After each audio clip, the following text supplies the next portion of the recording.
Today on For the Love of Hoops, we're doing something called the favorite player rotation. I'm going to select first, second, and third string players to create a 15-man roster. These players will be my favorite players of all time.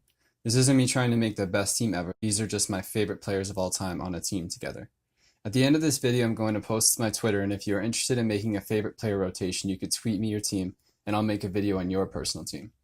But before we do that, here's my team. Point guard. Third string point guard, Gilbert Arenas. Although he moved from Agent Zero to No Chill Gil, Arenas is still one of my favorite point guards of all time. I wish we could have seen his full career without injuries. Second string point guard, Steve Nash.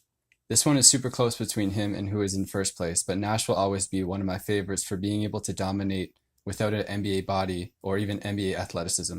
He's one of the smartest basketball players of all time and proved that you could be a superstar by using your brain and not just your body. Starting point guard, Allen Iverson. For me, it's close between Nash and him, but I would confidently take AI over any point guard ever.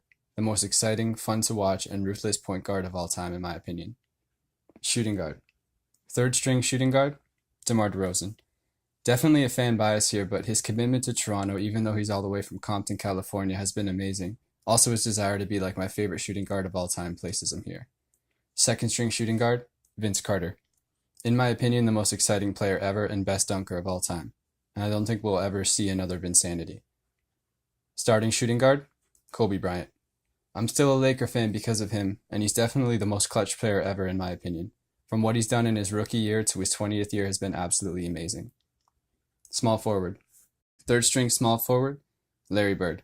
He is here because I admire his style so much, and his cockiness and ability to trash talk and immediately back it up. Second string small forward, Tracy McGrady.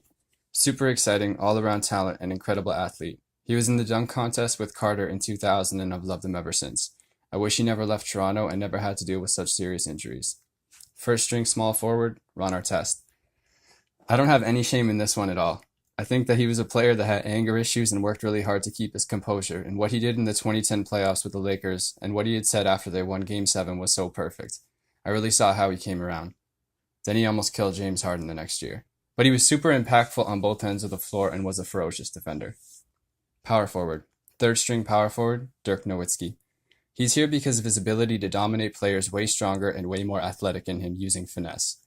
I think his back-to-the-basket game is one of the best of all time, and he's without a doubt the best shooting big man ever. Second string power forward, Chris Bosh. I think that Bosh on Toronto was incredible. He was amazing from mid-range and the long two area and just as amazing around the basket. He was a great defensive presence too. Chris Bosh could pretty much score from anywhere. Starting power forward, Pau Gasol. His attitude, tenacity, two-way game, and a good playmaker to go along with it. 2 rings with the Lakers were well deserved. Center. Third string center, Dwight Howard. Prime Dwight was a monster, and he was so good defensively that he could dominate a game. Watching him take Orlando to the finals past LeBron was crazy. I would have loved to see his prime last longer because Prime Dwight was one of the most fun centers to watch that I could think of. Second string center, Shaquille O'Neal. Dwight was fun to watch, but I think Shaq was the most fun to watch center of all time. 4 rings for a center is wild, and the amount of career points that he has is crazy too. One of the best centers ever. Starting center, Ben Wallace. Ben Wallace is one of my favorite players ever. You don't see many centers like Ben, and the fact that he went from being undrafted to winning Defensive Player of the Year 4 times is unreal. He was a rebounding and shot blocking machine, and scary as hell like I think a center should be. He should make every player scared to come near the rim. This video is open for response, so if you have a 15-man team you want to make, you can get this template from Twitter at ForTheLoveOfHoops, and you can send it to me and I'll make a video talking about your lineup. Or you can make a response video yourself and I'll react to it on this channel. You could find it on my Twitter at ForTheLoveOfHoops. Thank you for watching, everybody.